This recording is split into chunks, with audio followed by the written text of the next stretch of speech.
This podcast is sponsored by Skylight Calendar. Let's be real. Running a household can be exhausting and chaotic. And finding the perfect Mother's Day gift, it's not exactly a no-brainer. Until now. The Skylight Calendar is the best way to organize the family and give everyone, especially mom, some peace of mind to enjoy the things that matter most. The Skylight Calendar is a smart, touchscreen calendar that keeps track of and manages the chores, dinner planning, groceries, and to-dos for the whole family. The Skylight Calendar automatically syncs each family member's digital calendars and displays them all together on one color-coded touchscreen. It even doubles as a digital picture frame, so you can finally share all those special moments that are just sitting on your phone. As a limited-time offer for our listeners, get 15% off your purchase of a Skylight Calendar when you go to skylightcal.com/easy. That's SKYLIGHTCAL.com/easy. Get 15% off your Mother's Day purchase now at skylightcal.com/easy. Hi, everyone. I'm Deb Flashenberg. Welcome to Yoga, Birth, Babies, a podcast produced by Prenatal Yoga Center. We will be diving into everything prenatal yoga, birth, and baby related, hoping to inspire, educate, and empower you through your journey into motherhood. Thank you for listening. Hi, I'm Deb Flashenberg. I'm your host of Yoga Birth Babies, and it's the holidays. Happy holidays. So I am taking a little break from podcasting for about 2 weeks.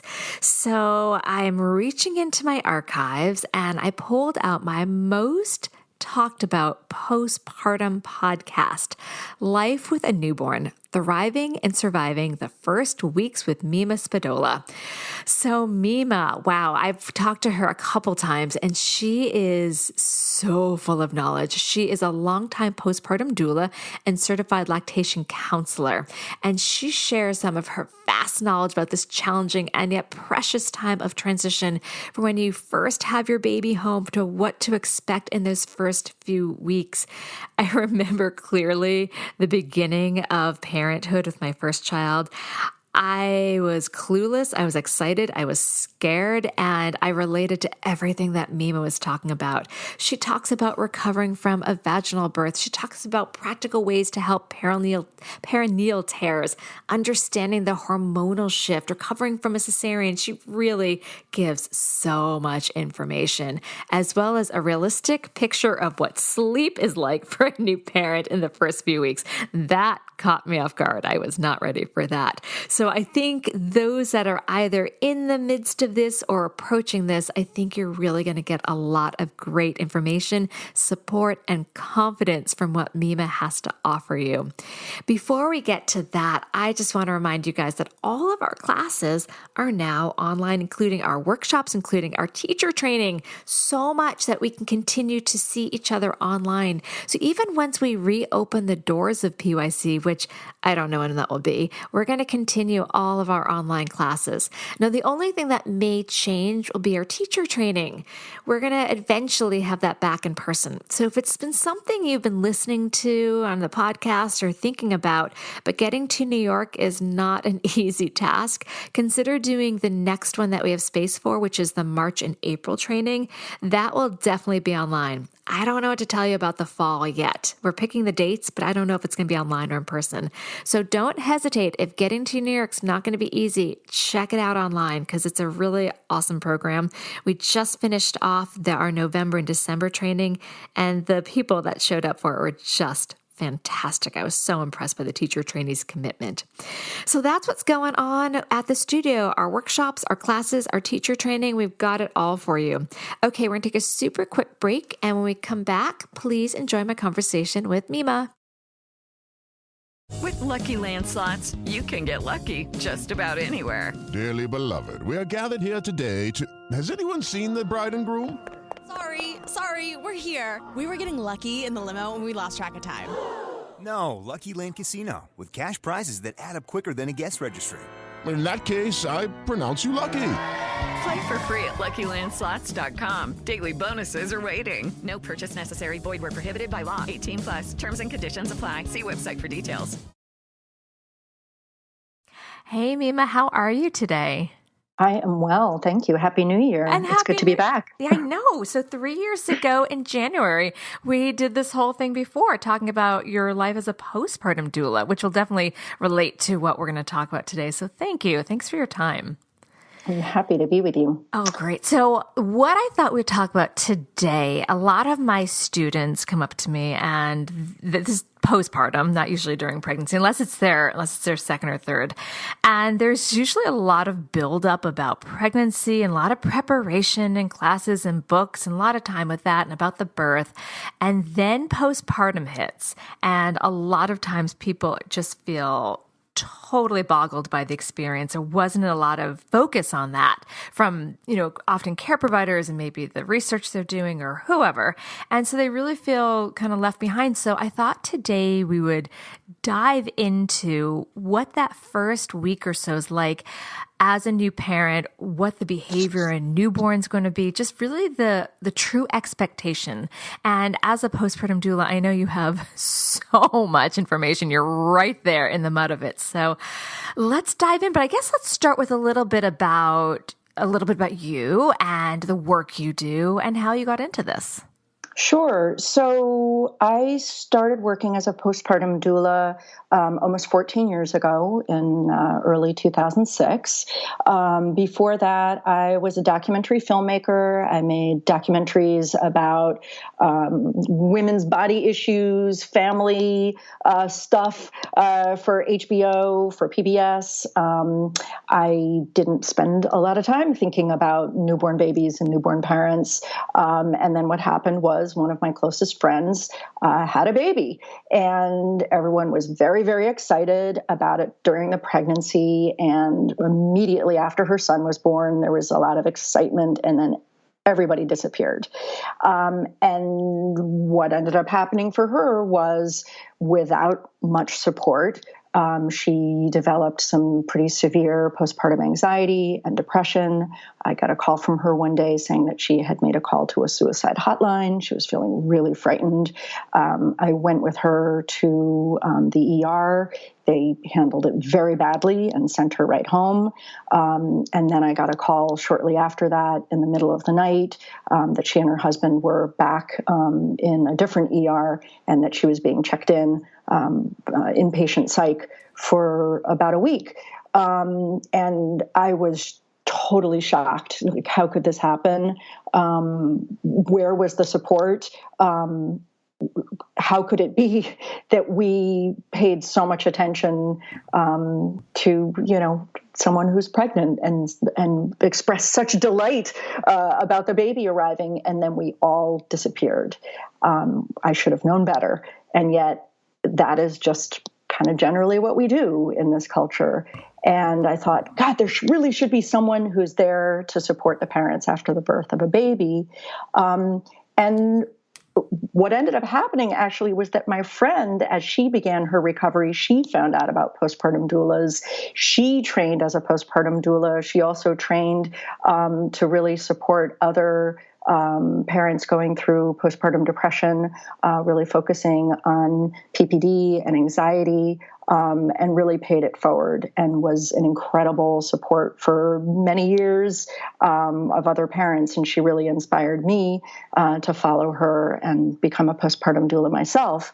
And she's no longer doing that work, but it was really a part of her recovery and a total inspiration to me. And I, even though my focus in the beginning was really on postpartum mood disorders, I work with a range of people. So I'm not just focused on people who are in crisis, but I think what I think is important to understand is that whether or not you actually are suffering from a postpartum mood disorder, things are intense. Things are really intense, even if you had an easy birth, even, no matter how you're feeding the baby, if you're nursing or not, even if that's going easily, it is still a massive shift in your identity if it is your first baby, and an upheaval to your family if it's your second or, third, fourth, fifth baby. rocks your world. And I don't think we speak honestly enough about what it does to your body, what it does to your heart, what it does to your mind, what it does to your relationship if you have a partner. And we don't provide enough support. We really value being tough and doing it on your own. You're somehow seen as, maybe weak. That's the thought. You're somehow seen as weak if you're asking for too much help, if you're leaning on people. When, of course, what I always say to my clients is we were never meant to do this alone. Throughout history, that's not what we were doing. When we had babies way back in the day, we had our mothers and our aunties and our sisters around us taking care of us. And it should be no different now, but we're very isolated. So, we don't necessarily have all of those family members around us. They might be busy. They might be far away. They might drive us up a wall. They might not still be alive. And so that's where I come in as a postpartum doula. I'm a non-medical support person. I am there to help navigate those early days, weeks, months with a newborn, to help educate, to support, to model how to care for yourself, how to care for your baby. I'm teaching without lecturing. I'm providing support without taking over. I'm helping soothe baby. I'm helping educate about sleep and normal sleep patterns or lack thereof. I'm helping with infant feeding, no matter what your choice is. I'm helping people understand what is going on with your body because, oh my God, some crazy stuff happens with your body after you have a baby, whether you've given birth vaginally or by cesarean. And just helping parents navigate, helping them gain in confidence. I always say to people, my job is to work myself out of a job. And I know that just sounds like a line, but it is so true. And nothing makes me happier when people, I reach the end of my time with clients and they just say, we're going to miss you, but we really feel ready to do this on our own. To me, that's great. I did my job. Absolutely. I had a postpartum doula for both my births. And wow, the first one especially, it was our lifeline. It really was our midwife and doula left. We chose a home birth and we're okay, we have 3 hours until the postpartum doula is getting here. We just have to keep the baby alive. And it was, when she walked in, I just felt like it was a gift. It's a true gift. In fact, I tell people that instead of getting baby clothes, which they outgrow or whatever, either food or chip in with some friends and get some postpartum doula time. It's so valuable. And so, a lot of people don't even know what a postpartum doula is. I think labor support doulas are more commonplace of understanding in our culture. Postpartum doulas, it's so important, but yet I don't think people really understand what they do. So let's get into, with your background of 14 years being right in that front line of the very beginning, I guess let's talk about that kind of nitty-gritty time. So we're going to cover a lot, but I thought let's just go what you see, and this is kind of a broad stroke here. Just it's a general recovery someone may think of when they have a vaginal birth. And I'll ask the same thing about a cesarean because I know they're different. But just I think some people don't even know. I remember mentioning to students they bleed for a while. They had no idea. So kind of was paint a broad stroke of what general recovery looks like for vaginal birth. Yeah. So, there are definitely some similarities between vaginal and cesarean, but let's start with giving birth vaginally. There's obviously a huge range of what that can look like. Some people have minimal tearing. Some people have really serious tearing. So depending on that, you can be feeling incredibly sore in your perineum and bottom. You might have hemorrhoids from extended pushing, or maybe during the pregnancy they developed. You might be feeling very constipated from if you had an epidural, if there are certain kinds of epidurals that are going to be very constipating. If you had an IV, you're going to be feeling a lot of that extra fluid in your body, that edema in your breasts, in your ankles, in your feet, in your face. In any case, you're going to be sweating and urinating a lot as you get rid of a lot of retained fluids from the pregnancy. You are going to definitely be bleeding a lot, and the bleeding kind of can come and go. People can feel like really surprised by the amount of blood. If they're soaking more than a pad an hour, that's definitely like a sign to call your provider. But, there are big clots. If it's bigger than an egg, you call your provider. But otherwise, you might see some big pieces of that uterine lining coming out. Your uterus is going to feel incredibly crampy. That's involution, that the uterus is returning to its pre-pregnancy size. And especially, if you're nursing, when you nurse, you're going to be feeling pretty crampy. And that can be really surprising for people. They don't expect to feel pains that can feel surprisingly like labor. You might want to put a hot water bottle on your abdomen, deep breaths, whatever you were doing to kind of cope with some of those labor and contraction pains. You need to drink lots of fluids. I mean, you're also going to be feeling incredibly thirsty. And so your body will kind of prompt you in that anyway. In terms of the care for the vaginal area, think about using cold for the first 48 hours. So you might have heard of padsicles. Mm-hmm. That's where you take a giant menstrual pad and soak it with witch hazel. Some people will also put aloe vera on it and put that in the freezer, and then you put that right in your underwear, and feeling that cold can really be very soothing in the first 48 hours. But after that, it's better to use warmth. So you want to switch to a warm sitz bath. So for the first 48 hours or so, it's fine to use ice and cold. So whether you're using padsicles, or some people will take witch hazel pads, stick them in the freezer or the refrigerator and put them directly in their underwear, that can be very soothing. After 48 hours, you really want to switch over to warmth. And the best thing that you can do is use a sitz bath. It's that weird looking, it looks like a bedpan. Some of my clients leave it at the hospital because they don't know what it is. So I've taken to giving all of my clients a picture of a sitz bath. If you see this at the hospital, bring it home, because it's a real drag to go out and buy it. So it sits in the toilet. You fill it with warm water. You can put Epsom salts in it, like plain Epsom salts, or you can put an herbal mix in there. And then you just sit in it. And that warmth and the herbs or the Epsom salts can really aid in the healing. I have a question about that. We did a bath, my husband would clean the bathtub and then I'd fill it a little bit and just do the same. We had some sort of herbal mix and I would just sit in there. Is that okay as long as the bathtub's super clean? Yeah, the bathtub needs to be super clean, and it's really just up to your hips. But it was delightful. I was by myself. I really enjoyed that alone time. Yeah. I mean, what I say to my clients is think of this as a time for yourself. Think of this, maybe you want to read a book, or maybe you want to look at your phone, or maybe you want to do a little meditation or whatever while you're sitting on the toilet soaking your bottom. We want to carve out as much time for just a little, self-care as possible. I know that is overused as a word these days, but it is incredibly necessary to make time to take good care of yourself.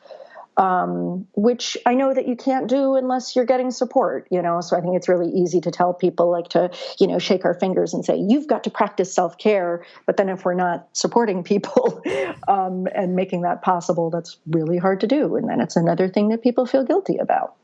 But anyway, the sitz bath, can really help with healing. And, if you're giving birth in a hospital, they'll also give you a peri bottle. If you're giving birth at home, you might want to invest in a peri bottle. And that's just a little squeeze bottle where you can put either your herbal mix in there, or warm water, or even make some comfrey leaf tea and put that in the bottle. And anytime you're urinating, squeeze the bottle, so that can really help with the stinging sensation that you might feel otherwise. The other thing is that, you can feel really constipated after the birth of a baby, and it's not going to feel so exciting to be pushing when you're trying to have a bowel movement. So you want to get ahead of that, again, by drinking fluids, maybe drinking prune juice, maybe eating prunes, but really, sometimes you need to take Colace, which they'll give you at the hospital, but just making sure that you don't get constipated, because that's a really unpleasant situation to get into. Oh, I know, especially if you pushed for a while and just like that feeling like, oh no, it feels like baby's coming out again. Yeah, so you absolutely. don't want that. I mean, a lot of my clients, will emerge from the bathroom with a sense of like, they'll very happily announce to me and their partner, I pooped, like, finally, and you might need to, take some toilet paper, wrap it around your hand, and like give yourself like a little counter pressure against your perineum as you're pushing that bowel movement out, so that you're not going to strain those stitches or any abrasions or tears that you have, because that doesn't feel good. No, and I'm glad you mentioned that, all that stuff, because I did want to talk about perineal tearing, because that happens so much. I think it's something that people don't even realize. I've had students, luckily not too many, I've had some big tears, but I've had some students with big tears where they're then even uncomfortable to sit, and then they're ending up side-lying feeding and could barely sit. So I'm glad you mentioned some things to feel more comfortable about. Right. So, and certainly, you should feel free to like sit on a pillow or sit on a donut, or learn side-lying nursing or laid back nursing where you're really reclining. Any of those positions that take the pressure off your bottom will really help. And then I also tell my students, if something really doesn't feel right, go back to your care provider. I've had someone that their stitches really were not holding everything together well, and they just didn't want to be a pain in the neck. And then it turned into an infection. It was a big deal, which I guess brings me into some warning signs. I actually had a student just 2 days after, this was last week, I've heard about this, 2 days after her baby was born, she was back in the hospital with preeclampsia, which is a big deal and not too common that this happens. But let's talk about some warning signs, like something's wrong, whether it's preeclampsia or something's not going well with healing of any place. Yeah, absolutely. And I feel like, it's important for me to say that as a postpartum doula, I am not a medical care provider, but I'm there in people's homes and I see stuff. And, when I'm concerned, I am not going to hesitate to say, call your provider. And even if it's like I'm not sure, I always feel like it is so much better to call your provider than to miss something that's serious. And I have been there. I have seen situations where it was unclear. And I said, you know what? I'm not comfortable with this. Let's call the doctor. And I'm really glad I was there, because it turns out that there have been times when I happened to catch things that were really serious. So with preeclampsia, that is something that people don't understand, that can happen to you postpartum. People believe that is only something that can happen when you're pregnant, and that's not true. So a headache that doesn't get better with medication, or a headache with vision changes, nausea or vomiting, shortness of breath, those are big warning signs for preeclampsia postpartum. There's actually a mnemonic device, and I have a wonderful handout that I'm happy to share with you, that the letters spell post-birth. So I'm just going to run down those. Yeah. So pain in chest, that could be a signal of a blood clot or a heart problem. Obstructed breathing, shortness of breath, again, blood clot or a heart problem. Seizures, that is a late, sign of eclampsia. Thoughts of hurting yourself or your baby, obviously a sign of severe postpartum mood disorder.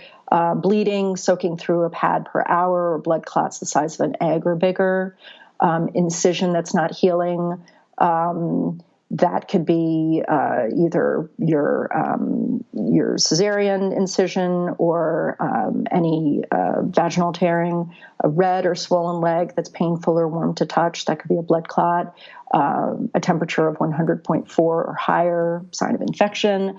And again, a headache that doesn't get better even after taking meds, or a bad headache with vision changes. That's post-birth preeclampsia. But really, what I say to any of my clients and their partners is, you know your body. If something doesn't feel right, please call your doctor. Yes, it is true that there are a lot of weird things that are happening. And oftentimes I'm normalizing, like, yes, this kind of soreness is something that a lot of people experience, but I am never going to discourage someone from calling their care provider. And any good care provider is going to understand that this is a big deal and that people will have questions, and they should be patient and kind and answer those questions and not be dismissive. Oh, I love that you said that, because I do know so many times people be like, well, I don't want to bother the doctor. It's probably nothing. But what if it's not? That's the big thing. Like, what's that one call if you don't do it, what it could lead to? So I asked about kind of a general recovery from vaginal birth. Now, cesarean, while there'll be some things, it is major abdominal surgery, and things are going to feel a little different. I personally have not had a cesarean, but I did have a hernia surgery, a pretty significant one. And I liken that in a sense to a cesarean because it was my abdomen, pretty much from my xiphoid process, almost down to my pubis. And I remember the first time I had to sneeze, I was so scared. When I pushed a pillow against my abdomen, I swear I felt like I was going to rip apart. So and that's what I tell my clients to do. I knew that because that's what I tell my sneezing, coughing, laughing. It's like, don't tell your friend who has just had a cesarean lots of funny jokes. Like, warn them. I am about to tell you a very funny joke. Brace yourself. They need to be able to prepare. It's very painful. So let's talk a little bit about the healing of a cesarean, because a third of our listeners might have had a cesarean or are planning to. Yeah, absolutely. So as you say, this is major abdominal surgery. And generally speaking, when you have major abdominal surgery, you really get to rest. And you're not expected to be caring for another human being, mixed in with all of the intense emotions that you're feeling around caring for that new human being, and possibly some strong feelings that you're having about having the cesarean. Not saying that everyone's going to feel, trauma around that or disappointment around that, but that might be a piece of what you're feeling. And I just want to say, if that is what you're feeling, that is legitimate and that is okay. And you should find someone who understands and listens and validates that and doesn't just say to you, the most important thing is a healthy baby and healthy mother. You need to recognize that we're also, the person who's given birth is a piece of this, and how they feel about how the birth went down is really important too. Mm-hmm. So that aside, physically what's going on, you are definitely going to have a hard time moving in the beginning, but it is really, really important to move, to slowly walk. You're not going to feel like you can stand up straight. It will feel like you're going to split open if you stand up straight, but you need to try to stand up straight. You need to walk. It's going to be really painful trying to even just roll over in bed. So first draw up your legs one at a time so that your feet are flat on the bed. Make a bridge, lift your hips off the bed, pressing your feet, and then turn your body over so you're avoiding strain on the incision. Put your hands down and push up. Don't just try to sit up. Don't recruit those abdominal muscles for a while. Things like the car ride home from the hospital is going to be a painful experience. Every bump will hurt, so tell your driver to take it easy and slow. You are definitely going to be experiencing some very painful gas. You want to avoid carbonated and very cold drinks. You are definitely going to be, constipated from the medication that you're taking. As we discussed, it's painful to sneeze, laugh, or cough. You're going to press a pillow against your abdomen before you do any of that, if possible. Try to practice deep, slow breathing. You want to really believe the doctors and nurses when they tell you to take it easy and not lift heavy things. So don't lift anything heavier than your baby. Think about nursing positions if you're nursing where your baby's not going to be, on or close to the incision. When you're burping your baby, you want to be careful about the baby not kicking you in the incision. Your underwear is going to be feeling uncomfortable, so you're going to want to get as many of the giant mesh underpants as possible. Grab those from the hospital. Yeah, You're paying for them absolutely. anyway. Throw them in your bag. People always say, they're stealing stuff from the hospital. You're not stealing stuff from the hospital. It is there for you. So ask for it, take it. You should not have to buy additional mesh underpants. You should not have to buy anything additional, like, the stuff that they're giving you in the hospital. Just ask for as much of it as you think you'll need, and then even more than that. And I just want to say, for people who've given birth either by cesarean or vaginally, think about working with a physical therapist. Not immediately, but, after you see your care provider for your 6 week, or, hopefully they're going to see you earlier than 6 weeks. ACOG is saying to do that now, to be seen earlier. But at some point, talk to your care provider about a referral to a physical therapist who really focuses on pelvic floor issues. Whether you've given birth vaginally or by cesarean, that is a big surprise, I think, for many people. They might have heard about this, but think of it only for vaginal birth. But no, it is also really helpful if you've given birth by cesarean. It really can aid in terms of, reducing adhesions from the scar tissue, and just strengthening your pelvic floor, and really helping down the road with incontinence and sexual function, and just sort of generally how you're feeling. I think that actually, I'm glad you mentioned that. I think a lot of people are surprised. They'll be like, well, I had a cesarean. I'm sure my pelvic floor is fine. But then we remind them, they still had to open up your abdomen. Yeah. It wasn't like those muscles got disturbed by the cesarean. And it's all the kind of the core is so connected, the abdomen, the pelvic floor, the fascia. So I am glad that you mentioned that. And also, even if they don't feel anything, there was all that weight and the hormones change things on the pelvic floor. But I mean, they are cutting the fascia, so that is going to change things. So thank you for mentioning that. Yeah, I think sometimes people are very focused on just the external scar. Well, yes, on the vagina, but also in terms of a cesarean, they look at the external scar. And if that looks good, they're like, I healed well. And they are not thinking about the layers on the inside. Yeah. Right. They are so about that external scar. And of course, obviously, if immediately postpartum, you see that it's gapping, you see that there's pus, you see that there's if there's a foul smell, if you have a fever, all red of that and hot and oozing. Looking at that incision is going to tell you a lot. But just the fact that it looked like it healed doesn't tell you what's going on in the layers below. And that's where a good pelvic floor therapist can really help. And it doesn't, maybe you're not ready to do that 6 weeks postpartum or 3 months postpartum, anytime. Absolutely. Postpartum. You're still postpartum. You can go and get that help. Hey guys, it is Ryan. I'm not sure if you know this about me, but I'm a bit of a fun fanatic when I can. I like to work, but I like fun too. It's a thing. And now the truth is out there. I can tell you about my favorite place to have fun. Chumba Casino. They have hundreds of social casino style games to choose from with new games released each week. You can play for free anytime, anywhere. And each day brings a new chance to collect daily bonuses. So join me in the fun. Sign up now at ChumbaCasino.com. No purchase necessary. VGW Group. Void where prohibited by law. See terms and conditions. 18+. With Lucky Land Slots, you can get lucky just about anywhere. Dearly beloved, we are gathered here today to... Has anyone seen the bride and groom? Sorry, we're here. We were getting lucky in the limo and we lost track of time.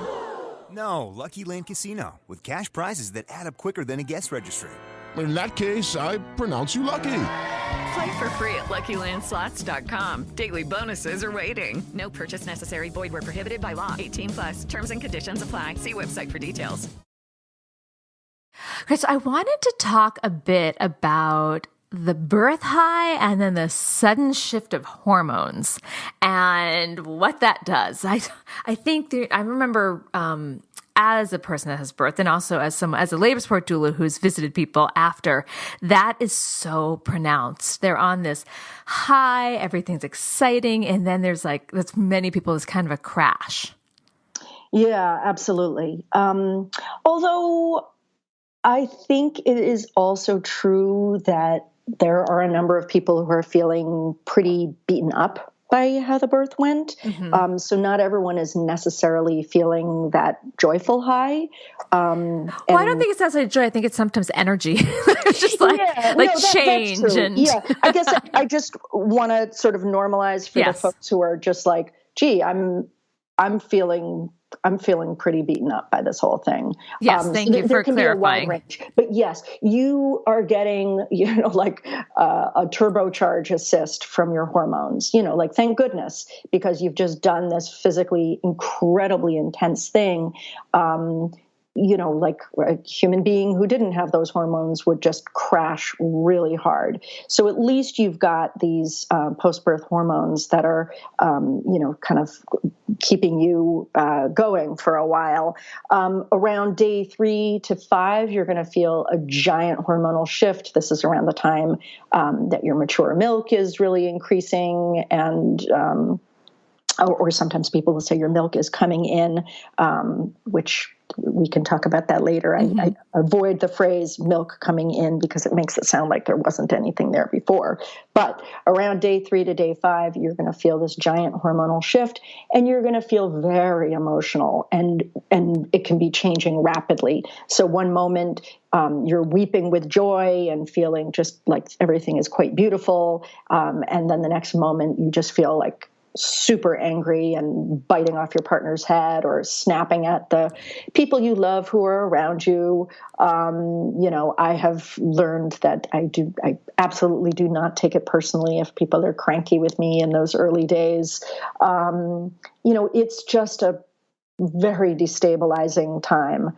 And I think, in the first 6 weeks of life, you're going to be still feeling a pretty potent mix of hormones that can make you feel out of whack. And what I will often tell my clients is, try to accept that there might be a time each day where you're going to feel off kilter, that you might feel sad, you might feel weepy, you might feel anxious.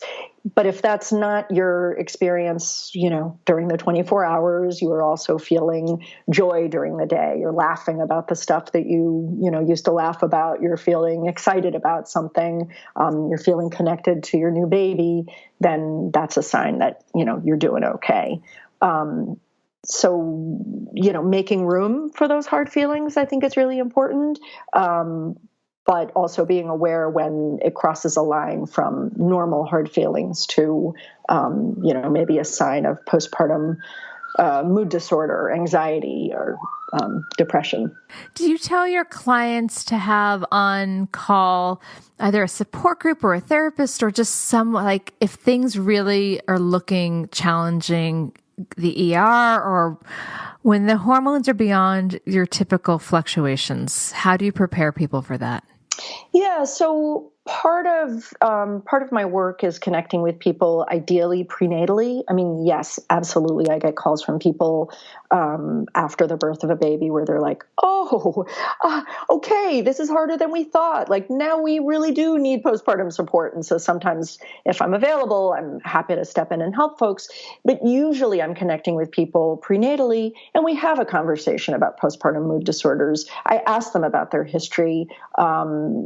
It's not necessarily a predictor that you're going to, develop a postpartum mood disorder if you have a history, because sometimes those folks are best prepared and know best how to manage. And they also have a support team in place already and really know what calls to make if they're feeling hard feelings.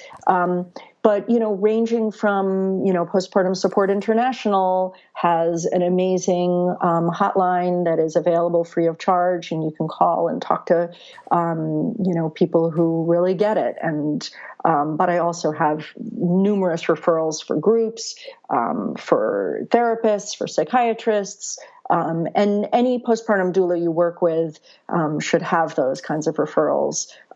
Here in New York City, we have the Motherhood Center, which is an incredible resource. And even if you're not able to use their resources, I know that they are able to share resources with people who are in crisis. So that's definitely something to keep in mind. If those hard feelings are intrusive and they are really getting in the way of connecting with your baby, then then it's worth really reaching out and getting help. And I think what is often surprising to people is that the help is available, not only that it's available, but you really can feel better sooner than you might think. I think sometimes people are just overwhelmed by the task of reaching out, or they're afraid, what if I have to take medication? Does that mean I can't keep nursing? There are medications that are compatible with nursing. There are wonderful resources out there for, people no matter their financial situation. So I wish more people were open to getting the help that's out there, because a lot of people are suffering. And we want to try to support that. So thank you. The fluctuation of hormones is definitely something I've had a lot of people come back and be like, wow, that took me by surprise. So I'm glad we addressed that. The other thing, I'm kind of hitting the greatest hits of areas that people are like, that also surprised me. So let's talk about the realistic picture of how much sleep a new parent gets in the first week and how much sleep a baby needs. Yeah. So in the first couple weeks, babies are relatively sleepy, and they are going to be sleeping a lot. However, that sleep is broken into very small chunks at times, and you don't know how long they're going to sleep. And you're likely mixing in a lot of anxiety around how often they're feeding. And you might have been told, that you need to be waking them up. You might also be dealing with visitors who want to be coming to your home, during the day when babies are more likely to be really drowsy and sleeping for longer stretches. So what I would say is it is possible to get more sleep than you might think that you can get, but it's going to require a lot of work on your part. So for those daytime hours when your baby is really drowsy, just try to sleep as much as you possibly can. Think about the number of hours that you needed, even, I know sleep is disrupted during pregnancy. Think about before you were pregnant. How many hours did you need every night to feel like a happy human being? And that's the number of hours that you owe yourself. And so you need to just sort of keep napping until you reach that number of hours. Plus you're recovering from giving birth. And so you need some extra rest. Know that babies have that day-night reversal, and so they're going to be more active and up during the night. You might think about really wanting to swaddle at night to stretch the sleep as much as possible. Maybe leave them unswaddled during the day. Try to, if you're doing this with a partner, try to tag team. So, if you're nursing, your partner is doing the diapering and the soothing and the swaddling and back to bed. Try not to have both of you necessarily up at the same time every single time. Try to carve out some time for naps when, visitors cannot come, or if they are really trusted people who can sit and hold the baby while you get some rest, that's great. But it's not social time. It's not time for people to come and chit-chat with you. Anyone who comes to your home should be bringing you food, should be doing your laundry, should be doing your dishes, should really be focused on taking care of the new parents. I'm so glad you said that, because one of the things I wanted to ask was managing family and visitors. I had a hard time with it. I've heard actually, I had someone ask just to do a podcast on that. So we're not going to do a whole podcast on that, but just... It's hard a lot, because as you mentioned in the beginning, a lot of us don't have family around. So people fly in, they're there, they're like, I put my effort in. I want to see this baby. I want to visit. And then sometimes they're the ones taking care. I remember having to get some guests some food and drinks.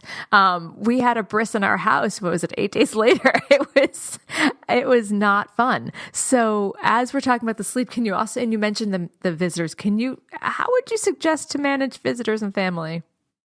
Yeah. So I think these are conversations that are really important to have prenatally. And if you cannot even have a conversation with the family member about this prenatally, that is probably a sign that things could be really tough if they come after your baby is there. And you're going to have to make some hard decisions about possibly limiting the amount of time that they stay or where they're staying. I think, as best and with as much love and compassion as you can possibly approach the conversation, just to say, hey, what I'm understanding is that I am really going to need a lot of rest and support myself. I need to be really careful about pushing myself, and you can sort of put this, you can say, my midwife told me, or my OB told me, or the pediatrician told us, that we have to be really careful about having too many visitors. So it's not just you, the new parent, demanding this, but to have a conversation saying, like, here are the things that we think would be most helpful.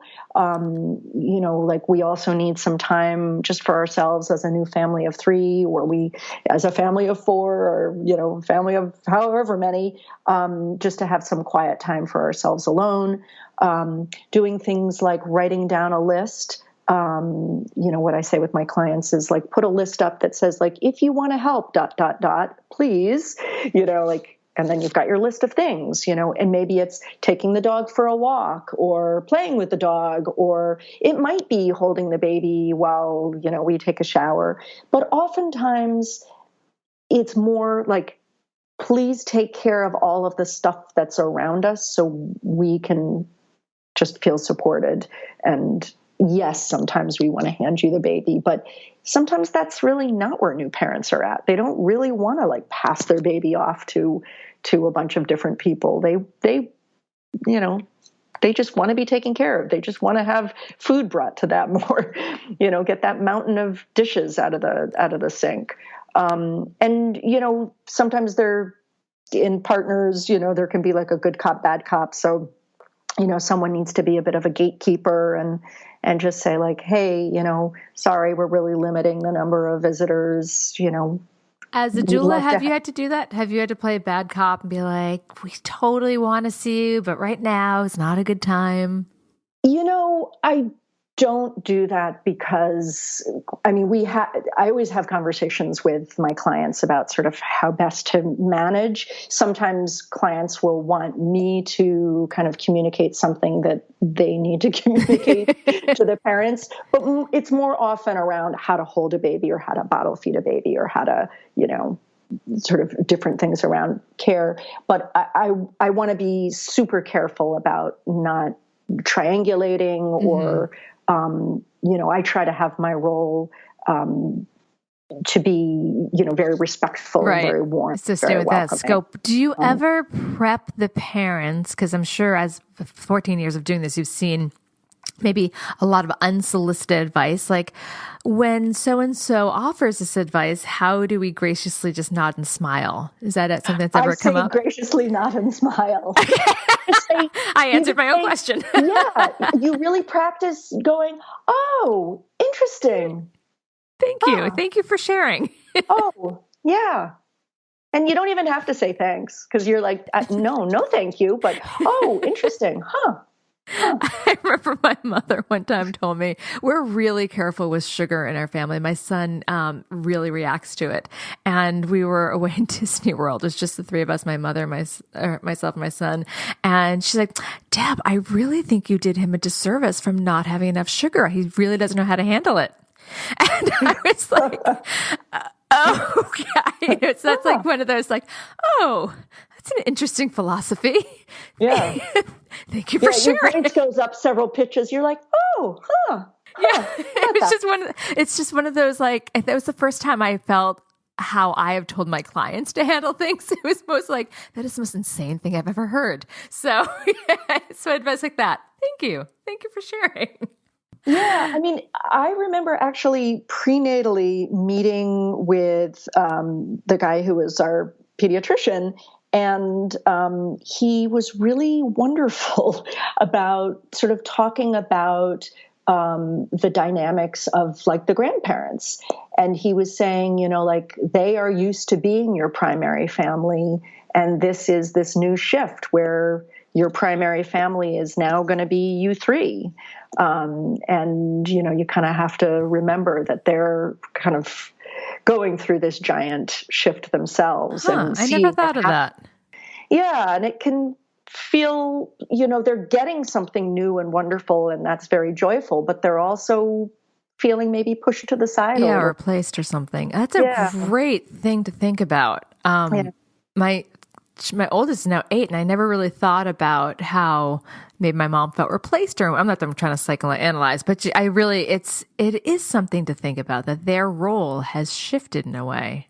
Wow, I'm glad you brought that up. Yeah. I'm going to shift. As I say, like when I am with clients and a grandmother or grandfather is there, even if, we don't really need to have the information, I love to sort of say, oh, and what did you do? And what worked, and sometimes they come up with like amazing information, or, like they teach me wonderful things.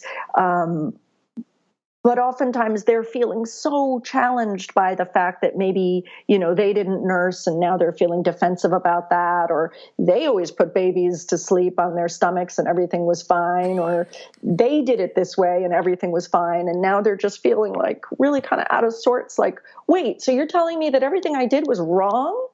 Yeah, that's a great point. Welcome them in and be like, hey, tell me about your expertise. That's a great point.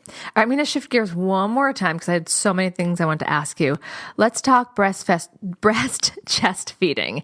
So one of the things I remember, my in-laws were like, the baby's not getting enough. The baby's not getting enough. And I kept saying, like, they actually don't need that much in the beginning. So can you talk about how much a baby actually needs in the first week? Their bellies are so teeny tiny. And then I guess also to tell how do you know if your baby is getting enough? Yeah. So I teach a breastfeeding and newborn care class prenatally. And one of the things that I love doing in the class is I pull out a little marble, just like think of the little marbles that you might have played with when you were a kid. And I hold it up and I say, what do you think the size of this marble is meant to represent? And people look kind of puzzled. And sometimes people will get it. It is the baby's stomach capacity on day 1. And then I take out a bottle. And it's a bottle that's a small bottle. It's just 4 ounces. And I hold up the marble and I hold up the bottle. And sometimes I open up the bottle and I put the marble in, and it really makes the point. Everyone laughs. And I say, does this bottle look really huge to you? It probably didn't look huge to you, like if I had held it up 5 minutes ago. But now that you have this information, it's crazy big. A 4-ounce bottle is crazy big. Even, parents sometimes get sent home with the like little ready-made bottles of formula. That's giant when it comes to, the size of a newborn baby's stomach. So on day 1, that stomach capacity is just about a teaspoon. And it increases day by day, over the first 4 weeks as the baby grows. But even day 3, it's still under an ounce. By day 10, it's about 2 to 3 ounces. So babies are very rapidly increasing the amount of milk that they're taking in. But you're absolutely right. They are satisfied with a very small amount of milk in the beginning. And that's partly why I would love to ban the phrase, milk coming in, or I'm waiting for my milk to come in, or, oh, the baby's hungry because my milk hasn't come in yet. You've got milk in your breasts from about the midway point of your pregnancy. That's colostrum. It is the perfect newborn food. It's packed with, it's baby's first immunization. It lines and protects the baby's intestines. It is super laxative, and so it helps get that first poop out. It is the perfect newborn food. There is nothing wrong with it. And it is made in just the right quantities. And as it's transitioning to mature milk, the quantity is increasing. Baby is bit by bit building your capacity. Babies are going to nurse 8 to 12 times in a 24-hour period. You have to remember that when a baby is in utero, they're on a constant feed. They never had discrete feeds. So this whole concept of having discrete feeds or even feeling hungry for the first time is like very new for a newborn. So you're going to be looking for making sure the number of times in a day that the baby is feeding is on track. So at least 8 to 12 times in a 24-hour period. And a full feed is at least 10 minutes of active sucking where you're feeling that tug, tug, tug at the breast and you might see the ears wiggle. I love teaching my clients how to hear babies swallow at the breast. You got to get really quiet in the beginning and get your ear in close, but you're going to hear that little glottal stop, the little as the baby swallows the milk, and giving parents tools so they can see rather than feel this sort of mystery, like, I don't know if the baby's getting any milk or not. I get that there's a real comfort in looking at a bottle and seeing, oh, there was 2 ounces in it, and now there's only a ½ ounce. Therefore, I know my baby got 1.5 ounces. There are no lines on the side of your breast. You don't know. But giving people those tools helps them know that a baby's getting milk. And then you're also looking at what is coming out of your baby. So you're looking for, in the first 4 days of life, like a pee and a poop per day. So day 1 pee and 1 poop, 2 pees, 2 poops, 3 pees, And by day 4, day 5, you're wanting to see 6+ wet diapers every day and at least 4 poopy diapers. But you're also looking at your baby and you're seeing that your baby goes through cycles where they're eager to feed, they're excited to come to the breast, they're excited to nurse, and then they're milk drunk and they're satisfied, which is different from I'm excited to feed, you put me to the breast and I conk out in 30 seconds because I'm just warm and close to you.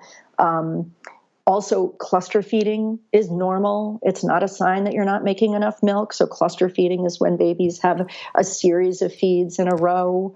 I've actually taken to making a drawing for my clients, and it really is good at illustrating. And I'll describe it so you can sort of imagine it. I think people, when they imagine the way babies are going to feed, they picture like a string of beads that are the exact same size and they are evenly spaced across the 24-hour line. They're like, that's what a day of feeding is going to look like. 8 to 12 times in a 24-hour period means the baby feeds every 2 to 3 hours, and it's going to be for X amount of time. And then I cross that out and I say, no, that's wrong. That's not what your baby is going to do likely. Yes, there is some baby out there somewhere who's doing that. But most babies are going to be, like very unevenly spaced, and the size of their feeds is going to really vary from time to time. Babies are actual human beings. And in the same way that you and I sometimes want a big meal or a little snack, they're also going to do that. And so if we can understand that we look at the big picture and we're looking at our babies feeding over a period of 24 hours and not focusing on each individual feed, very soon you're going to start to see like either, yes, the feeding is on track. Yes, we're getting those pees and poops. Yes, my baby is gaining inability to nurse, to really do that active sucking. Oh, I'm starting to hear the swallows. I'm watching for those diapers. And of course you're seeing the pediatrician. Of course you're getting those weigh-ins, but weight isn't everything. And I will just add that I have had clients more than once go to the pediatrician's office and the weight is not what you think it's supposed to be. And then, it turns out there was something wrong with the scale. So, the scale isn't everything. You're really taking a big picture look when you're assessing if your baby is getting enough milk. And I think that's so important about the big picture because a new parent, again, there's so much anxiety around, are we doing this right? Is everything okay? And they can hyper focus on each feed. And that's just going to create more anxiety, which we know is not good also for breastfeeding and for milk supplies. So I'm so glad that you mentioned that because also if someone is a particularly organized person and they want to see an organized kind of chart, that could create stress too. So great that you really focused on let's step back and see one feed might be smaller, one might be bigger. So thank you for bringing that to light. I think that can help a lot of people. Yeah, I was going to say so many people like here in New York City are used to, they're really good at their jobs. That's really good what I was thinking. They're really good at taking care of business and getting stuff done. Exactly. I'm like, very type A. You cannot spreadsheet a baby. It just doesn't work. Spreadsheet a baby. It just doesn't work in that way. I'm so glad you said what I was thinking. I'm like, the very type A person, which I am. So I'm going to put myself out there. May want to see the even spreadsheet. And yeah, it's just a good reminder that they're little people and they're going to have, so thanks for reading my mind and really putting it out there in a way I wasn't going to. So we're going to take a quick break. And when we come back, I'm going to ask for one tip or piece of advice you'd like to offer new and expectant parents. We'll be right back. With Lucky Land Slots, you can get lucky just about anywhere. Dearly beloved, we are gathered here today to... Has anyone seen the bride and groom? Sorry, we're here. We were getting lucky in the limo and we lost track of time. No, Lucky Land Casino, with cash prizes that add up quicker than a guest registry. In that case, I pronounce you lucky. Play for free at LuckyLandSlots.com. Daily bonuses are waiting. No purchase necessary. Void where prohibited by law. 18+. Terms and conditions apply. See website for details. We are back. So we covered a lot. Is there anything that we didn't cover, or are you ready for your one tip or piece of advice? I mean, I could keep talking about this forever, but I'm happy to give my one tip or piece of advice. And that is really simple, which is, I think everyone is really used to making a birth plan, or birth preferences is sort of a more accurate way, I think, of talking about it. But I don't think people really think about making a postpartum plan. And what I want to encourage every single person to do, whether they are giving birth or they are adopting or having a baby via surrogacy, is please sit down and make a postpartum plan. If you're doing this with a partner, do it together. If you're doing this on your own, you can do it on your own, or you can, with a trusted friend or family member, your special helper, sit down and write a postpartum plan together. I've written an essay about it. I link to it on my website, meemadoula.com. But you can also just Google postpartum plan and, find a template for yourself. Just that act of thinking through these questions, what do we need, thinking about who you might call on for help, even considering some of the things that you might be prompted to consider when you're writing a postpartum plan might be stuff that you just hadn't thought about. So I think, it's not as if, writing a birth plan makes your birth go the way you want it to go. And so writing a postpartum plan doesn't mean that you're going to control that postpartum experience, but you have a scaffolding there. And so you are ready for when things inevitably do go a little differently from the way you imagined they would go. And you do have support people you can turn to. And you do have, you have thought this through. I think that brings a tremendous amount of comfort. And personally, I hope that part of everyone's postpartum plan is, a postpartum doula, or really compassionate, kind, and helpful people rather than visitors. And the one extra thing that I think that everyone should learn how to do is learn how to wear your baby in a sling or a wrap, or whatever baby carrier works best for you. That is an absolute sanity saver and is hands down like one of the most helpful things that I teach parents how to do. Oh, I'm so glad you said that. With my second, I was able to wear her. With my first, honestly, my pelvic floor had such trauma. I couldn't put the weight of the baby on my body because my pelvic floor was so unstable. It was too much. So I'm glad you mentioned that, because it is something that I missed being able to do too much. I did a little bit, but when he got heavier, I just didn't have that support until I worked with a PT. Now, there was one question I wrote down that I forgot. So I'm kind of going out of order, but this might help tie things up. You'd mentioned that sometimes you have parents calling you like, this wasn't what we're expecting, or what would you say are some of the biggest surprises that new parents encounter that they just weren't expecting? Well, I guess what I would say is sort of how out of control it can feel. That can just feel profoundly destabilizing to people. And I think it can feel really scary. And the lack of sleep can just make people feel totally out of whack. And so when I'm coming in In the beginning, I think there's this sense of just like, oh God, everything feels very out of control. Nursing isn't going as easily as they thought it might go. They can't, sort of get their baby to sleep when they want their baby to sleep. And it all just feels overwhelming. I'm so glad you said that. I'm so glad you said that, because I think that there can be the out of control can make people, as you said, just feel so unstable. And to hear that that's normal may help people take a step back and be like, okay, I feel out of control, but this is part of the course, and we can get to the other side of that. Yeah, I mean, I sometimes sort of imagine like new parents like on a little boat in the ocean that's like, these giant waves. And it's like, the giant waves are there. You cannot control those giant waves, but like, just keep pointing. I don't know about sailing, so maybe this is actually not what you're supposed to do in the ocean. But like, on your little boat, you want to just kind of ride those waves as best you can. Like it feels intense. It can feel frightening, but you really will be okay. Yeah. And I think, yes, it can feel like an emergency or it can feel like a crisis. But knowing that with a little support and with a little patience, both with your baby and with yourself and with your partner, you will get through this. The seas will calm a little bit until the next, big wave challenge that you're going to experience.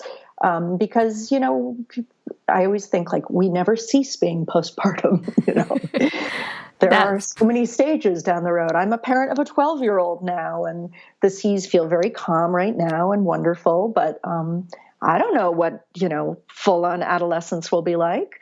Do they have postpartum doulas for those adolescent years? I don't know. Perhaps they should. I like that. You just started a whole new career for some people. So where can people find your work? You mentioned your website. Yeah, so my website is my name, Meema, M like Mary, double E, M like Mary, A, doula, doula.com. And I link to some articles that I've written that I think are helpful.